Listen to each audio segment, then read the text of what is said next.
So let me just say this. This is a time of incredible celebration. Tomorrow is the soft launch of our Harrisburg campus, right? 1 week from now is the preview service, which means that we are officially a multi-site or multi-campus church, which is all kinds of exciting and it's all kinds of scary. And as you're already feeling, if you're in this room, it needs a lot of leadership. We need every one of you. And we continue to get reports. Granted, there are things that, as I'll tell you right now, as office staff and as leaders, like we're messing up. We're figuring out, we're making huge mistakes, and we're going, oh, that was so dumb. And we're fixing it, and we're learning, and we're growing. In that process, it just takes hundreds of leaders to make this thing work. And you guys are part of that experimental process of learning and growing and figuring it out. And we are getting better, and God is preparing us for a season. This has been a huge growing process for us.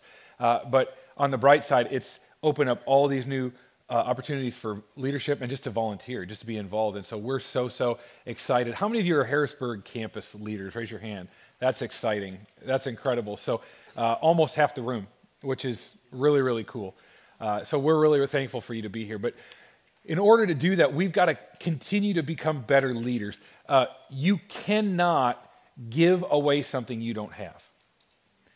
Every one of us is going, man, I need more volunteers. I need more leadership around me. If you don't become a better leader, you're not going to have better volunteers.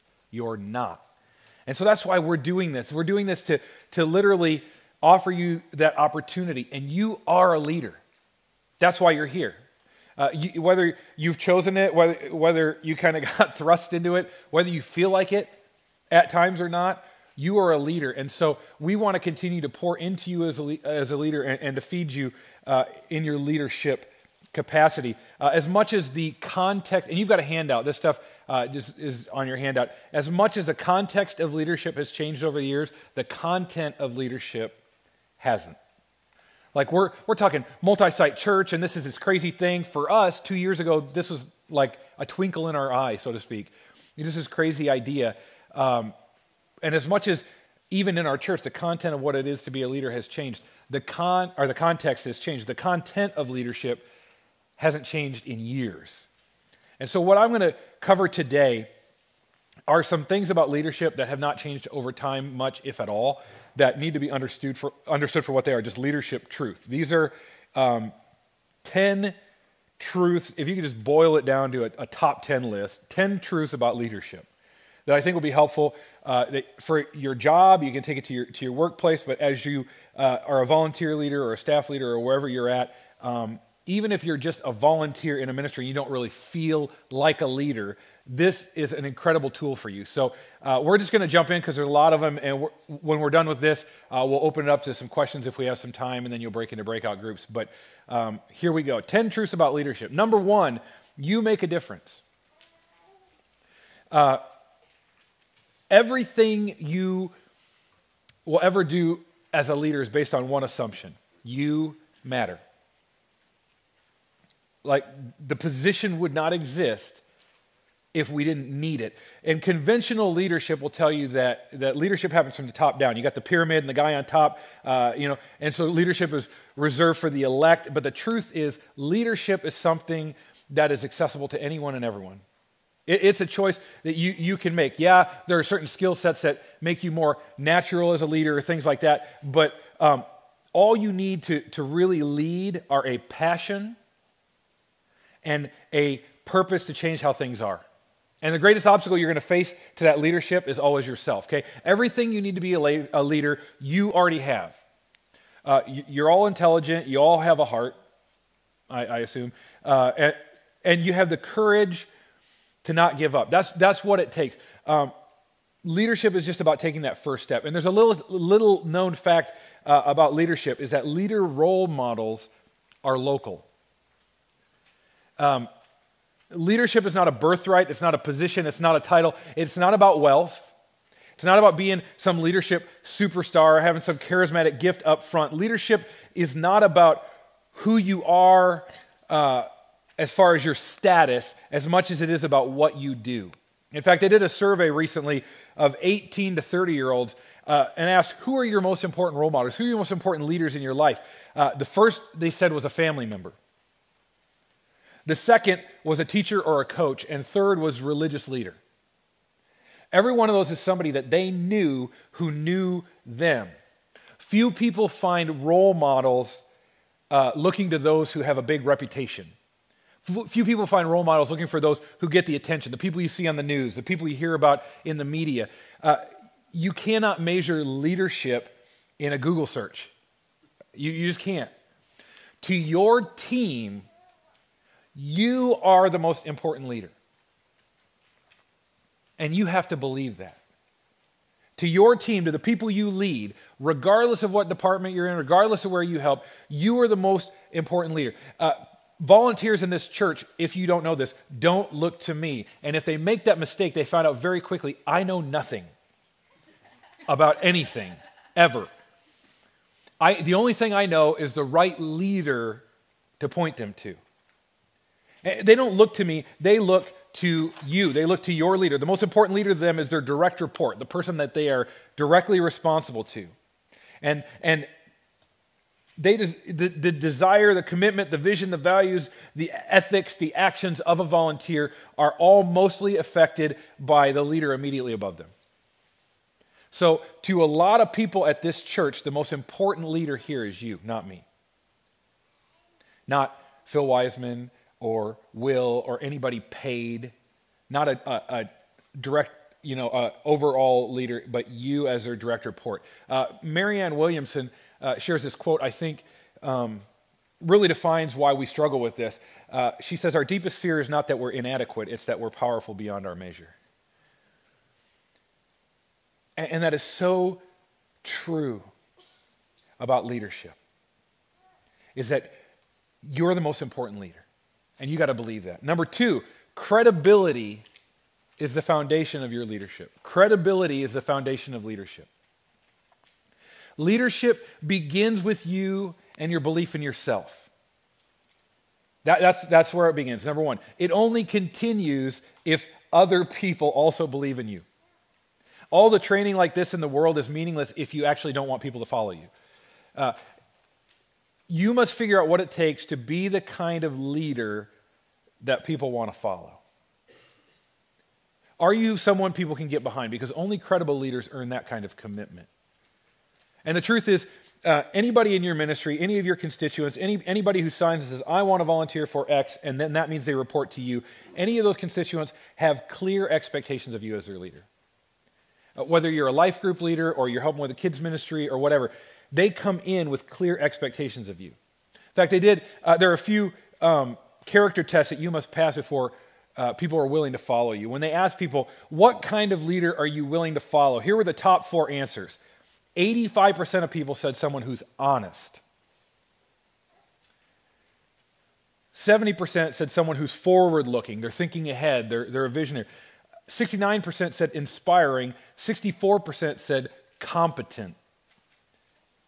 But I just find it so interesting to me that leaders who are honest, who lay out clear expectations, who are just truthful in everything they do, that ranks supreme. There are many other qualities that go into a leader, but only these 4 consistently receive like 60% plus. So you may have a great vision for where you want your ministry to go, but without the credibility to back it up, people won't follow you.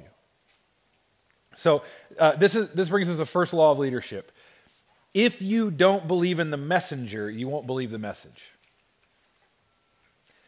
If your volunteers do not believe, if you say, we're doing this to set captives free, and we're doing this because this is what we want to attain, and they don't believe you, if they don't believe the messenger, they won't believe the message. People will believe it when they see it. And credibility is something you earn because you do what you say you're going to do. It doesn't come from giving orders or having a position. It comes from aligning your actions with your words. You have to do what you say you're going to do because credibility is absolutely foundational leadership.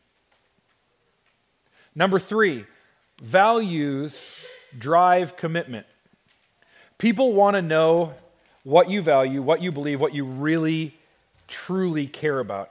And so you need to be prepared as a leader to answer that question for others. Why are you in charge of the kids ministry? in this area? Why are you in charge of creativity for this area? Well, because, and then you need to be able to answer that question. Because in fact, you may need to answer it for yourself first. Why am I doing this? Why am I a life group leader? What is it I believe about life groups that's so important? Because before you can lay that expectation on other people, you have to determine what you value yourself and why. People won't follow you if you don't have strong beliefs. And it's not enough to say, I'm doing this because I want to help set captives free. Worship free, live free, serve free. Yes, that's true, but what does that mean in your area of ministry? And you got to be able to say, well, I really believe this about kids ministry. I really believe this about worship ministry. Let people know why you're willing to fight for that. Why would I work hard? Why would I come early and set up? Why would I volunteer extra hours? Why would this be so important? And if you can't share the values of why you're doing it, you won't have volunteers because values represent the core of who you are. So before you can effectively lead others, you must know who you are, where you came from, and the values that guide you. Because clarity of values is what will help you make the right choices with confidence and allow you to make tough decisions, act with determination. People want to follow somebody who knows their values. So values drive commitment. Number 4, focusing on the future is what sets leaders apart. Focusing on the future is what sets leaders apart. Do any of you have dreams for your area of ministry? I mean, in the back, whether you verbalize them or not, in the back of your head, you're like, man, I really wish we could. I think if we, this could really become this. And you're dreaming in your head. Focusing on the future is what sets you apart as a leader. The reason you're not a volunteer just, going through the motions just to fill a role and you feel called to leadership is because you're dreaming about what might happen, what could happen. Oh, if we could only do this, right? Leaders take those dreams and act on them. They say, what do we have to do to make that a reality? People want to follow you because you know where you're going. You know what the role is that you play in getting Ransom Church to move into the future. You have the capacity to not only imagine and go, wow, wouldn't it be cool if we could, but then to articulate those future possibilities as a team. What if we all work, if we all work together, we could do this. And people start going, oh, we could do a Harrisburg campus? Oh, wouldn't that be cool? And you begin to cast a vision of what that would take and what that might look like. And true leaders look and think long term. They look and think long term. Honesty was the most admired quality in leaders, we said, but forward thinking was second. I want someone who's going to tell me the truth and who's going to take me somewhere. Like you can always follow what you've been doing in the past. How many times have we heard in the church, well, we can't do it. We can't do that. Well, why not? We've never done it that way. Or, oh, that's different. This is the way we've always done it, right? I mean, does this sound familiar at all? It's not just a church. We do this in small business. We do this in large business. We do this with our families. Oh, we can't do that. We can't change that because we've always done it this way. No, leaders say, what if we didn't do it that way? What if we went the extra mile? Leadership demands a focus on moving forward so that you can actually get there. There's a quote from an anonymous source. Leadership is more than influence. It's about reminding people of what we're trying to build and why it matters. And that's our job as leaders. People are your volunteers not totally overwhelmed with their day-to-day lives? I mean, isn't that one of the problems they have with volunteer? They're so mired in the day-to-day details that they forget that what we do here is for a larger purpose. If you want to be forced into a place where you feel like there's no larger purpose of what you're doing, work in the nursery. I mean, is that fair? When you are in a room with screaming babies on a Sunday morning, it's easy to forget there's a bigger purpose. It's easy to go, this is the worst thing imaginable. So how do you get a nursery worker to understand, because of what you're doing, there is a parent, two parents of that child or those children who are hearing the word of God, maybe for the very first time, maybe for the time in a way today that's going to change their lives forever. You are being a minister of the gospel because you are taking that burden off of a parent's heart. That's totally different than watching babies, isn't it? And as a leader, you've got to help people understand there is a bigger purpose behind what we're doing. You are not just serving coffee. Like, seriously, people just want someone to look them in the eye and to say hello to them and be kind to them. They live in a world where nobody's kind. So every time that you greet somebody and you say, can I help you get coffee? And that coffee's there and it's warm and they can count on it. It's something in their, it's for one time in their week that they can count on someone looking them in the eye and loving them and saying, hey, I'm glad you're here. That is so much bigger than a cup of coffee. We are doing this because souls are at stake. That's our job as leaders. And when we focus on the future and we say, we're doing this, we're doing a Harrisburg campus so that, can you imagine what would happen if hundreds of people in Harrisburg came to Jesus Christ? Like, can you imagine if Harrisburg was just the first try and we did this again and we did it better and we got to do it in more and more communities? Can you imagine if the influence got to spread to a region? If we could figure out how to bring the gospel into places where nobody's going to plant a church. That's what this is about. Leaders think about the future.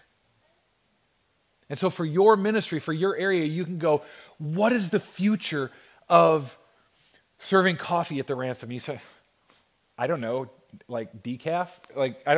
What could the future possibly be? No, the answer is not decaf. Okay? But what influence could the coffee have on the spiritual well-being of thousands? I mean, do you see? There is an influence, and your job is to cast that vision for your people. Number 5, you can't do it alone. That's the best news I'm going to tell you all day. You cannot do it alone. Leadership is not all about the leader.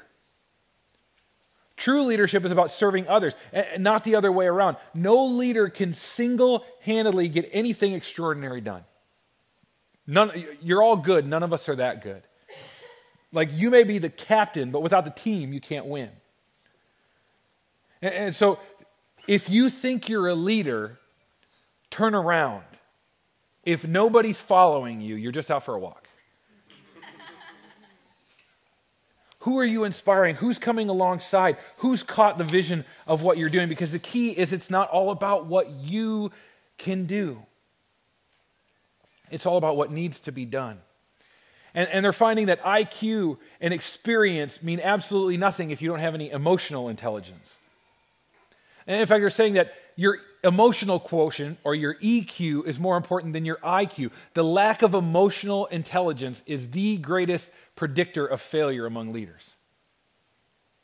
You can be the smartest guy in the room, you can have the best plan in the room, but regardless of all the other factors, whether you graduate at the top of your class and you think circles around your peers and you can solve all these technical problems, or you have situational experience, all of that can be true and you will fail. You can be really, really good and you will be more likely to fail than succeed unless you possess the personal and social skills to work with a team and to give ministry away. There's a reason the average church in America is 80 to 100, because that's how many people one person can lead. And until pastors start giving away that influence, their churches will never grow. That can be said of any career field. But it's definitely true in the church. It's not about what you can do. And so you have to hear what people are saying. So much of leadership focuses on talking and teaching, like what I'm doing right now. It's easy to forget that you need to be an exceptional listener as well. Richard, I think his last name is pronounced Boyatzis, wrote a book called Primal Leadership, and he said this: the primordial task of leadership is driving the collective emotions in a positive direction and clearing the emotional smog created by toxic emotions. Any of you in your ministry areas had to deal with some toxic emotions? I mean, does it not like gum up everything when somebody in the room is like the negative Nelly or you know, And so the primordial task of leadership is driving the collective emotions in a positive direction, leading your team well. How do we do that? You unite people around a shared vision. Okay? One of the most powerful motivators on the planet is shared purpose. Because people want to be part of something meaningful, important. They want to know that they're doing something that goes beyond themselves. They want to do something that transcends their life. And truly inspirational leadership isn't about selling a vision. It's about showing people their part in the vision and why that matters. See, people really want to know how they're going to be used in ministry. And it's about inspiring the shared vision, not setting your own. So leaders, have you ever let your team dream with you about what the future could hold? That's a little scary sometimes, I'm not going to lie. It's easier to go, this is the direction we're going, everybody follow me. Have you ever included your team in that vision process? Because here's the goal. The goal is not to fill roles or get things done. The goal is actually bring leadership out of others. You need to bring leadership out of others. Every one of us falls in the trap of doing it ourselves, right? Anybody in that trap right now? I won't make you raise your hand. You got somewhere in your life, somewhere in your ministry where you just go, I really want it done this way. I really want it done this well. It's just easier to do it myself. If you do it all yourself, you might be a great administrator, but you're failing at leadership. We've got to train. I had a mentor tell me, if you can find somebody who can do the job right now and do it 70 to 80% as well as you can, give it up to them. That's really hard for me because I like 100%. But if you hold it, it will never grow. It will never grow. And so we got to bring that leadership out of others. We need to be able to ask great questions.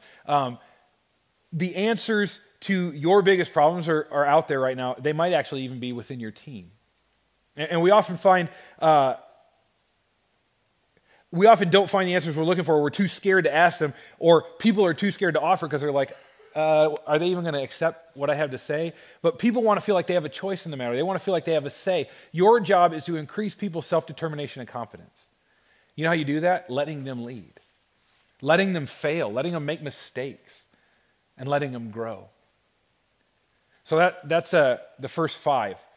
Does anybody have any questions, any thoughts before we dive into the next 5?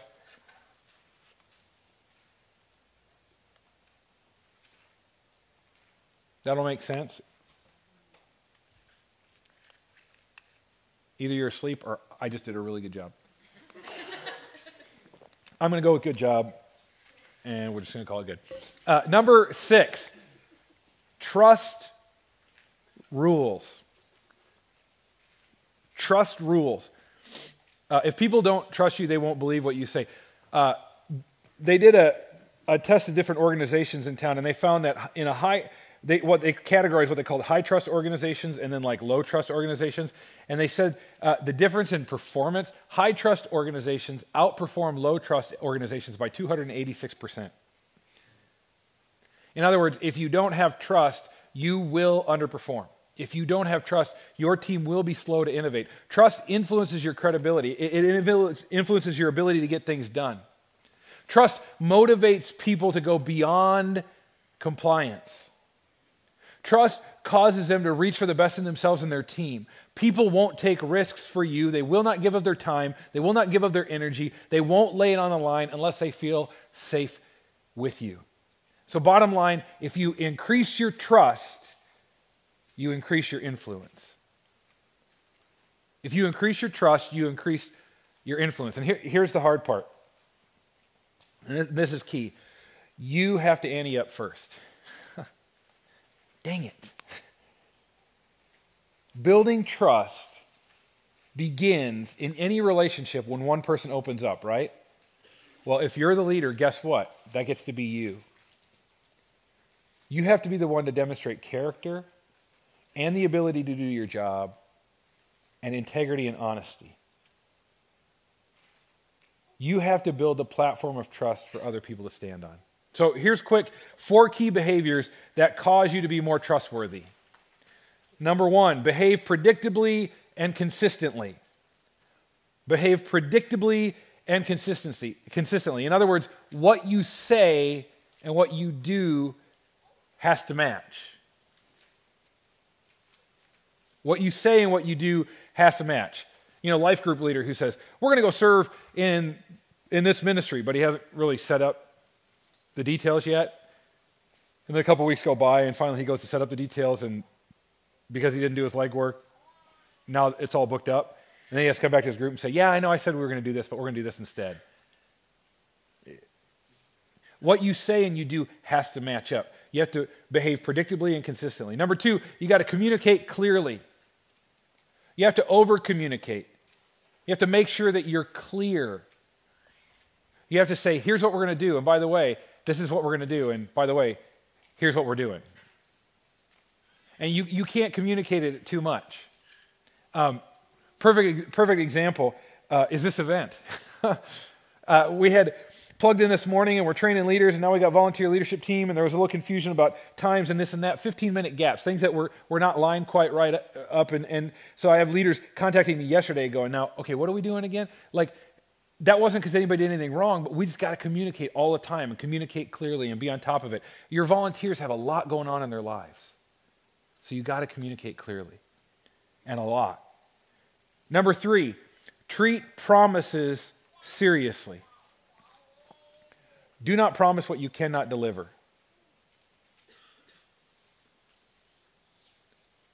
Number 4, be forthright and candid. There's no such thing as a little bit of dishonesty. I think the saying goes, he who believes in white lies is colorblind. There's no such thing as a little dishonesty. Mark Twain says, if you tell the truth, you don't have to remember anything. And so here's something, a lot of us would say, of course I'm being honest and truthful, right? I would never lie to my volunteers. I would never lie to my life group. I would never lie. Well, here's where I think this happens in leadership a lot. We need to communicate with what I call a need to share mentality. You've heard the phrase, that's on a need to know basis. And you don't need to know, right? Is there any greater way to signal distrust? Right? If you are in a need to know, that signals distrust. Need to share signals trust by giving access. There are some things without question that are only need to know. But do not make things secret that don't need to be secret. Include people. Don't be secretive about, you're excited about this new ministry idea in your area, and so you're kind of being all shit. Oh, we got something great coming. Tell them what it is. Don't be all secretive. When you're secretive, listen, this is what happens. When people will get the information they want when they want it. And so when you're not forthcoming with information, or when information is late, or when it's been withheld, that leads to distrust, right? What you create is an information vacuum. And when there's an information vacuum, people make up their own answers.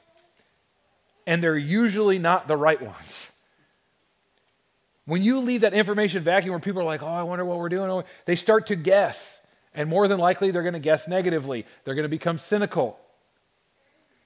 Communicate, communicate, communicate, communicate, communicate, communicate, communicate. Oh, communicate. Don't keep secrets you don't need to keep secret. Number 7, challenge is the crucible for greatness. Challenge is the crucible for greatness. Historical leaders we admire most, George Washington, Abraham Lincoln, they're the people who faced and led through incredible challenges, didn't they? They liberated people from tyranny, they fought for human rights, they won wars. Challenge is the context in which leaders operate. Challenges cause you to come face to face with yourself and remind you what's really, truly important. What do you really, truly value? Where are you going? If you're in leadership so you can get it to the point where you can maintain it, you can sustain it, you can manage it, you don't want to be a leader, you want to be a manager. You want things to work by status quo. And when you come up against a brick wall, managers quit. They just go, that's not my problem. We'll let the leaders deal with it. Brick walls test commitment. Randy Pausch was dying of pancreatic cancer. And at one of the last speeches he ever shared before cancer took his life, he said these words at a speech at Carnegie Mellon University. He said, "The brick walls are there for a reason. They're not there to keep us out. The brick walls are there to give us a chance to show how badly we want something." I love that.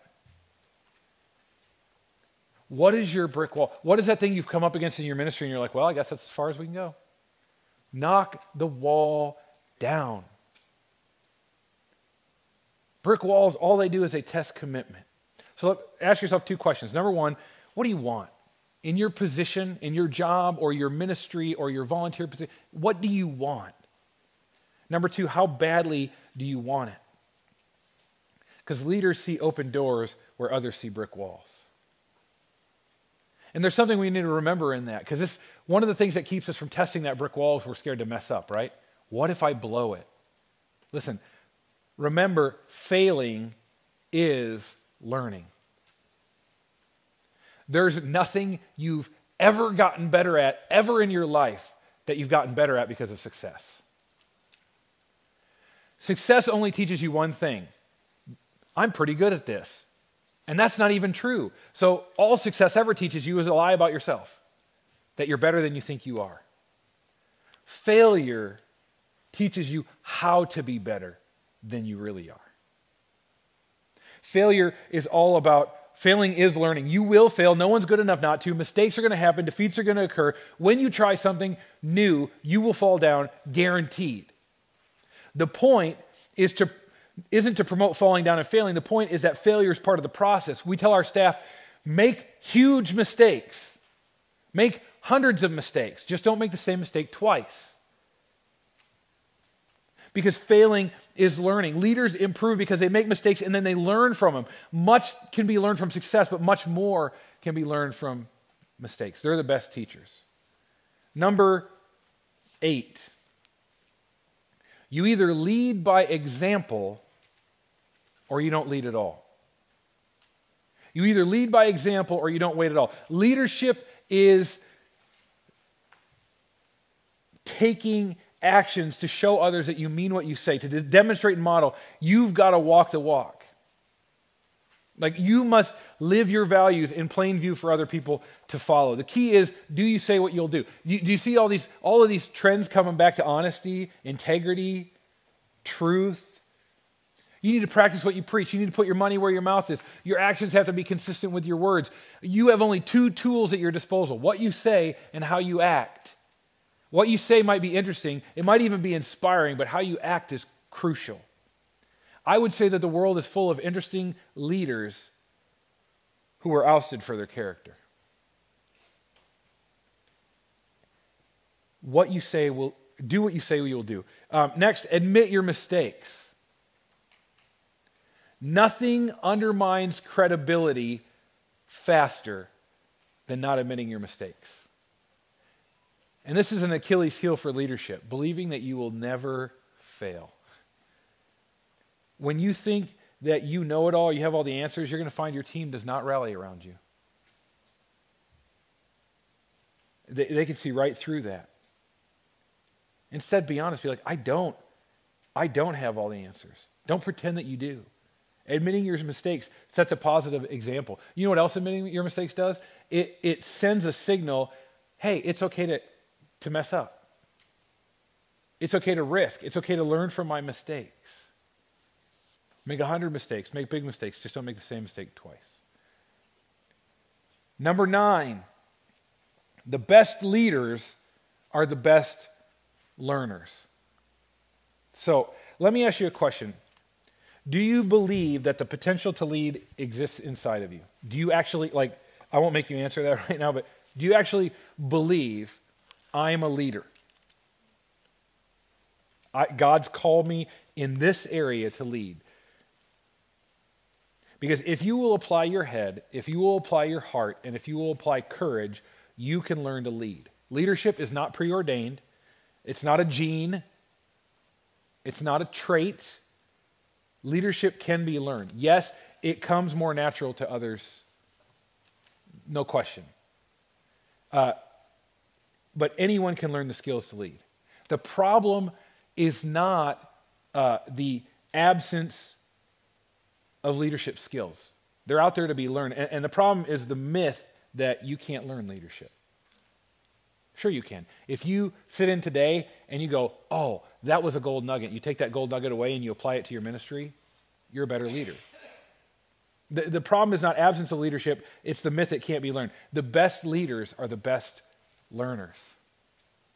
When you throw yourself into learning and reading and reflecting and taking times like this, when you put yourself in environments where you get coached, where you grow, and by the way, if you're a leader in a ministry, but you've got a leader over you, if you're like, I'm a volunteer leader in this area, but really the leader is Cody, you know, if you've got somebody like that over you and they're not feeding and leading you, you need to tell them, hey, like, I want to grow here. I want to become a better leader. What are you doing to make me better? Because that's why they're there.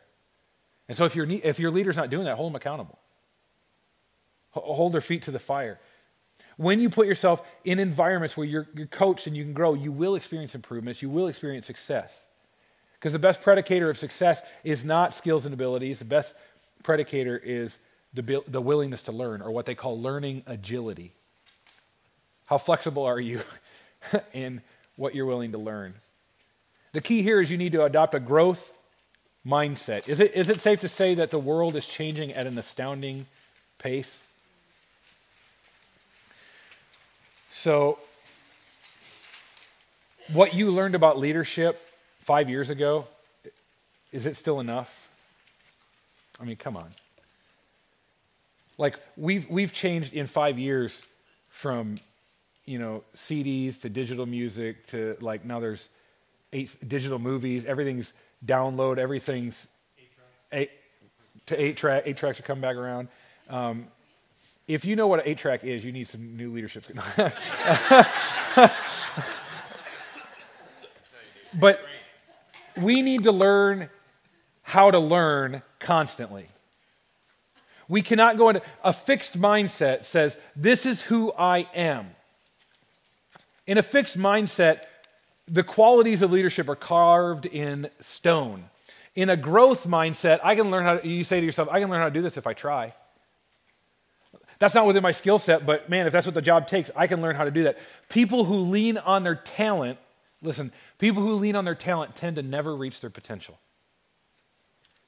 because they're coasting on their talent.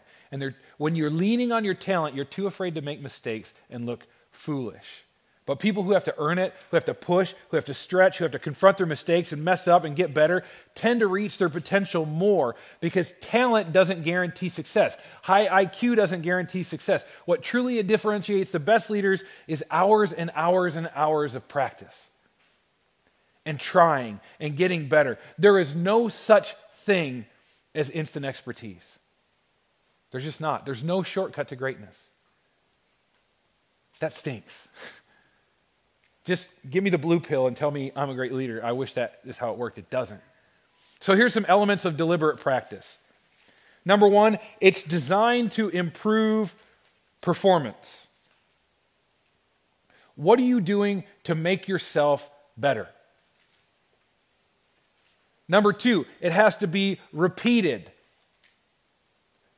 It's not enough to go, oh, I learned that and I applied it and it was great. You got to do it over and over and over and over again.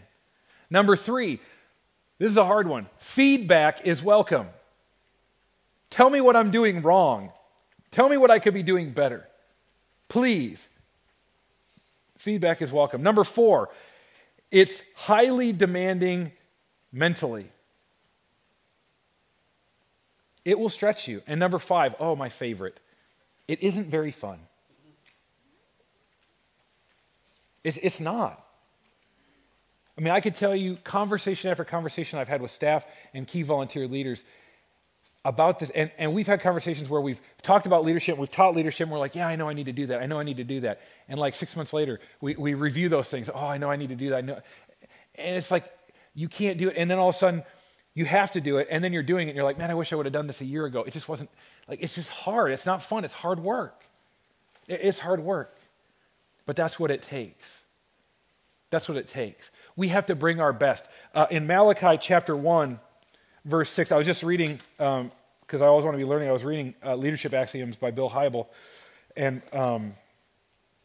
he said that, he referred to Malachi chapter 1, verse 6. I want you to hear this scripture, verse 6 and following. He says, the scripture says this, "The Lord of heaven's army says to the priests, a son honors his father, and a servant respects his master. If I'm your father and master, wear the honor and respect I deserve. You've shown contempt for my name." But you ask, how have we shown contempt for your name? You've shown contempt by offering defiled sacrifices on my altar. Then you ask, how did we defile the sacrifices? You defile them by saying the altar of the Lord deserves no respect. When you give blind animals as sacrifices, isn't that wrong? And isn't it wrong to offer animals that are crippled and diseased? Try giving gifts like that to your governor and see how pleased he is, says the Lord of heaven's armies. Go ahead, beg God to be merciful for you, but when you bring that kind of offering, why should he show you any favor at all? Now, you say, what does that have to do with us? That's where Bill makes his point. He says this, "The Spirit of God seemed to be saying to me that everything I do in Christian leadership, every plan I put together, every meeting I lead, every talk I give, needs to be my best lamb, my very best offering. Not so that I'll operate out of paranoia or wild perfectionism, but so that I'll live from my heart's deep desire to honor God." He goes on, he says, "I wonder what would happen to every church on the planet if every pastor, staff member, volunteer, elder, or deacon, and servant at children's ministry were to say, you don't have to worry about me. I'm committed to giving my best lamb every single day. I'm going to live in vital union with God, and I'm going to consistently render my most excellent offering. The standard I've established is higher than any you could possibly set for me." What would happen if we brought our best lambs every time we served? Every time we led. Which leads to number 10. Leadership is an affair of the heart. There's a myth out there that says managers are supposed to divorce their emotions from what they're doing. They're supposed to be rational. And the reality is the highest performing managers are those who care the most. Because there can be no integrity or honor without your heart. There can be no hope, faith, commitment, conviction, persistence, or courage. There can be no learning. There can be no risk-taking. All of those are results of the heart. And authentic leadership, authentic leaders aim at liberating the human heart. What are you doing for your volunteers to set them free? To unleash the leader within them, to unleash the artist within them, to unleash the passion within them, the giftings within them. Love is the soul of leadership. The best leaders, listen, this is hard. The best leaders are in love with leading, with ministry, and with people. It's easy to say I'm in love with people. The best leaders are in love with leading, with ministry, and with people. Great leaders do what they can to place others at the center. Servant leadership is central to great leadership. Okay? At first, whenever you start anything, everything and everyone is dependent on you. But great leaders get to where everything is independent of you because you're creating something bigger than yourself. You're creating a legacy, not a legend. So this is the hardest truth in this whole thing for me. You won't lead others unless you learn to fall in love with it. Unless you actually learn to fall in love with leading. If your heart is not in it, forget about it. You have to fall in love with your leadership. You have to fall in love with why you're leading. We had a leadership event for staff and a handful of key leaders a little over a month ago, and we had Miles Welch from 12 Stone come down, and he said a statement that resonated with my heart. It's literally changed everything about how I think about leadership. Because leadership for a long time was something that I didn't love. I did because I had to, and we're pushing this thing forward. And I know I can't lead others where I'm not going, so I'm doing it out of duty and out of obligation. And then Miles stepped into our lives and he said this. He said, I don't love leadership. And my soul went, woo! I was so excited, right? He said, I don't love leadership, but I love redemption. And because I love redemption, I need to be a better leader. That wrecked leadership for me. It does not let me off the hook. Redemption of many depends on great leadership. It depends on me falling in love with the people that I'm leading, with the reason I'm leading them, and with the people we will reach if I lead well. If you don't learn to love this stuff for the sake of redemption, you will never work hard enough to be good at it. This is the heart and soul of leadership. Leadership is an affair of the heart. So those are 10 key truths about leadership that hopefully have been helpful to you. Just giving you a snap. Was this helpful? Was this good? Yes. Good. Does anybody have any thoughts, any questions? This is definitely the place to ask it. It is, let's see here. It's 1:30, so we got plenty of time. If you want to dive into anything. If not, I'll just pray for you and I'll let you go to your breakout groups early. But yeah.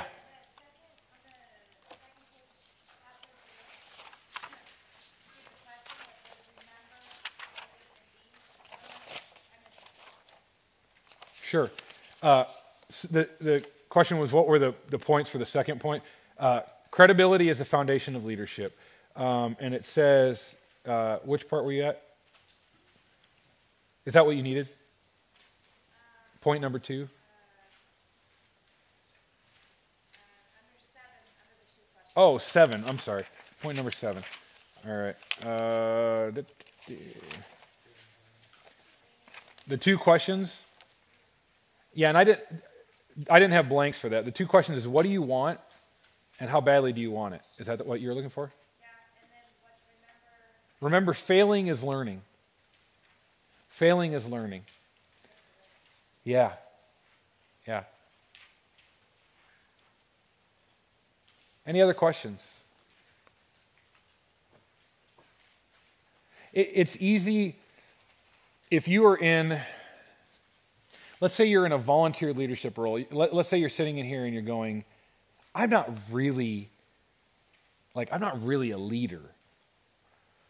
You know, like I oversee, you know, this coffee table, but honestly, you know, I got this leader above me and he's got that leader above me. Like, I'm not really truly like a leader.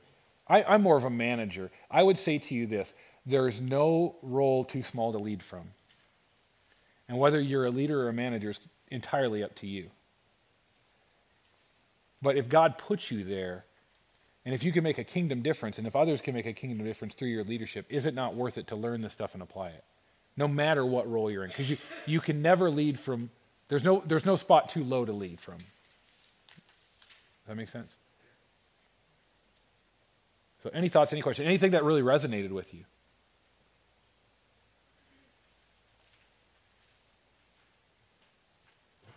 The values, defining the values for yourself. And then you can share that as part of the story, as part of the ministry. I think making that concrete within yourself, hit a home run for me. Yeah, and here's the deal. When it comes to your own values, our values are determined by our life, by the family we grew up in, by our DNA, and being honest about that, being honest about your life experience. If you were, well, I mean, here's a perfect example. You didn't grow up in the greatest family. There's a lot of dysfunction in your family. And so, you know, and Angel, can I use you as an example? Angel didn't grow up in the greatest family. She's leading Safe Families for Children. Do you think that, I mean, that's not an accident, right? And Angel can't get why everybody's not passionate about Safe Families for Children. She can't get why anybody would be okay with kids in these terrible situations, right? When that thing that wires you, that's why God puts you where you are, you know? And so if you're in children's ministry, it's not just because you like kids. If you're passionate about, you know, the curriculum, that stems from somewhere. So being honest about, well, I grew up in a Sunday school class where we had this really good curriculum. I had this really great teacher who taught me all this stuff. And so that's why you're being honest about, well, I'm passionate about this. What are you passionate about? How does that affect where we're going? You know, it's easy to just go, well, we're going this way because curriculum is the way you do it, you know.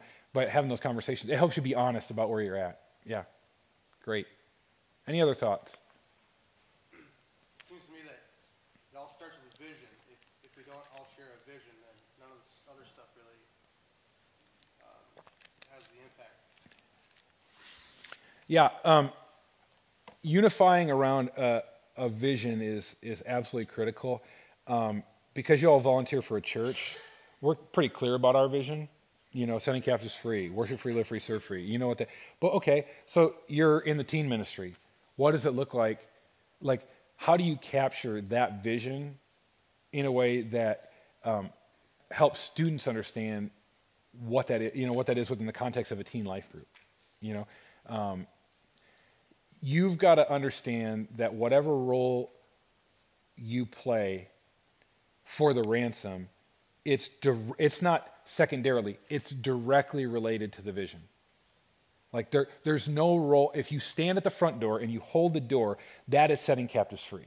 And you've got to understand that. You've got to operate out of, if you operate out of, I serve because they told me to serve, and this is a position I serve in, and they need somebody to hold the door, and they don't really need me here, but I'm just supposed to be a smiling face when somebody comes in, you're going to lose motivation really fast. If you understand this person lives in this world, which stinks. People are jerks. This might be the first time somebody shook their hand all week and really was glad to see him. But then you got to get yourself glad to see, you know what I mean? Every single thing is driven by the vision. Yeah. I think what really stood out too is the idea of remembering failing is learning. Mm-hmm. Because I don't think we'd be here if we didn't care about some aspect of what we're doing. Right.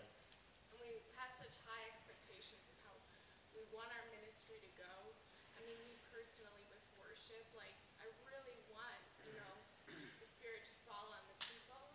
Mm-hmm. But as soon as, let's say, I do something wrong, that I don't allow it to just totally take away everything that I was doing. Yeah. But to step up and be like, okay, I can do this, but I need to do it in a different way. And Yeah. just accepting that. Yeah. Well, I mean, worship's a great example. As a worship leader, when I've had to go into different environments, and I'm an ex-worship leader, when I had to go into different environments and lead worship, it's easy to be in different environments and go, oh, they're not doing it right. You know what I mean? But I would never put myself in that environment, because then what if I find out they're actually doing it pretty good, and that means my concept of worship is completely wrecked now. Or people who, worship's a great example, because people who want to see change, who we got a lot of musicians in this church who want to see change, and they'd love to be part of that change, but they're too scared, and so you know what they do? Complain about the music.